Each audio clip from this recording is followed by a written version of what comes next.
Hey, this is Raymond Elliott with Go Time Training, and lower back pain is a very common issue that affects a lot of our clients here.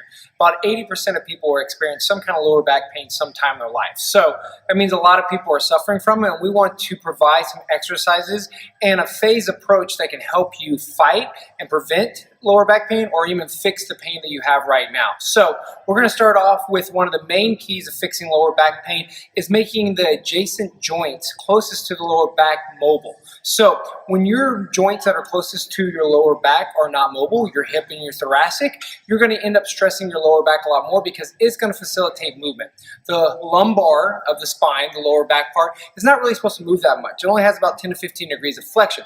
Where the hips and the thoracic spine is supposed to move a lot. Those are what we consider mobile joints. So for a lot of people, those are not moving properly and we end up using our lower back a lot more. So I'm gonna show you some few exercises that can get those mobile, start getting those to increase, and that's gonna keep you from using your lower back. Cool? The first one, we just want to teach actually and train our hips to be able to do this. So a lot of us don't even have the ability to anterior and posterior pelvic tilt. So basically rotate our hips. So this is the first one we're going to do, just learning how. So what we're going to do is anteriorly tilt. So we're going to move our hips forward and we're going to increase more of a gap here in our lower back. So we're going to increase lower back pain. Now, anytime through any of these exercises, just feel some pain. Don't ever work through pain. Don't do those exercises. Do the ones that you can feel comfortable doing.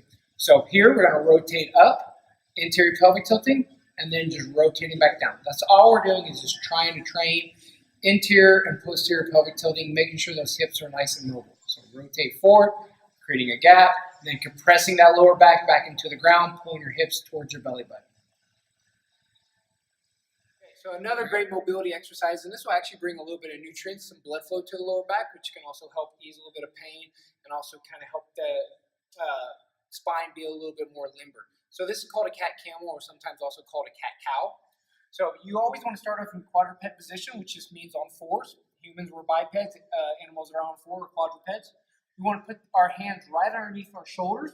We also want to pull our toes into our shins and our knees right underneath our hips. So full open hand right here. We are going to push through and really arch the lower back. At the same time, just like we did before, we're going to posterior pelvic tilt and bring our hips into our belly button.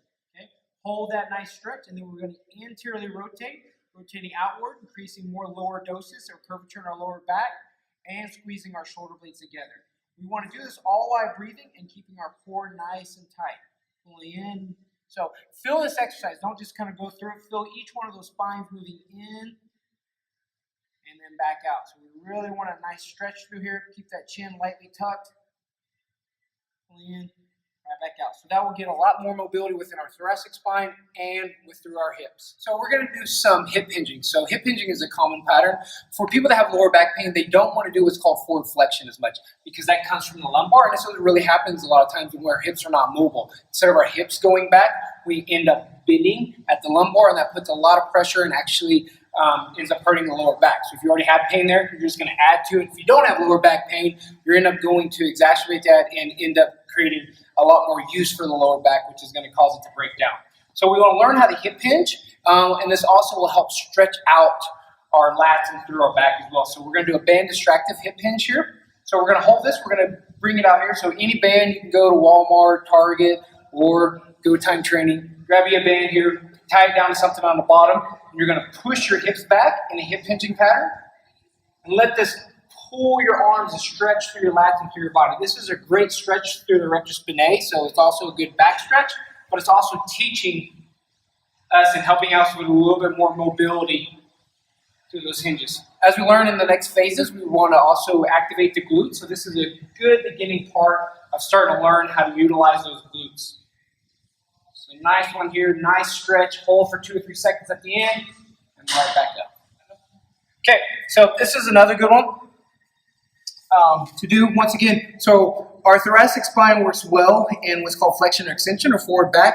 It also works in rotation, so we want to make sure that we're nice and mobile and that we can rotate, because once again, if our thoracic spine or our hips cannot rotate, we're going to rotate from our lumbar, which can put a lot of stress on already a painful back or cause you to end up hurting your back. So what we're going to do is pull this toe towards our shin. We're going to pull this toe towards our shin. We're going to put this and we're going to use this as a driver to drive our legs down. Hands are going to be out here to the side, and we're actually going to drive down to the floor. Okay, and as we do, we want to breathe out. That will help facilitate a little bit more movement and also relax those muscles. If we're holding our breath, they're going to be nice and tight. So blow out, hold for 2 or 3 seconds, and then you're going to drive with this leg back up, pivoting. Okay. So if you have pain on one side, especially if you have like quadratus laborum pain or SI pain, you can do this towards that side, and that can definitely also be a nice mobility and stretch drill. But other than that, this could just help increase our mobility through our thoracic spine and through our hips. So obviously you'd want to switch sides, do the same thing on the other way. Making sure you're breathing out nice and slow and controlled movement. This one's a cobra push-up. This one can be contradictory for some people, so if you feel some lower back pain on this one, once again, do not do it. But if you don't, this is a great way to, once again, increase our thoracic spine. So what we want to do here, an extension, which our body is made to do, we're going to pull these hands back and we're going to kind of cup the chest. So thumbs right below the chest line. Elbows are going to be pointed back. Feet are out, so not pulled in. Feet are out just like this. And we want to make sure that we leave our hips down and we're kind of pressing into the ground with our hips. We're going to push up to the range of motion that feels comfortable. You don't have to go all the way up here and locked out. Have a slight bend in your elbows, and we're going to do this for repetitions. This is also a great stretch for the rectus abdominis, just like this. So one thing I like to do is, just because I can, put a little bit of tightness into that lower back, is finish this off with a nice child's pose, where we're going to feel like the hands are glued to the mat, and we're trying to pull those off. We're going to drive our hips back towards our heels. We should have a nice pull and stretch through there. So do those cobra push-ups, and after that, get a nice little child's pose, and that will definitely help out our mobility of our thoracic spine and extension and stretch out our abdominals.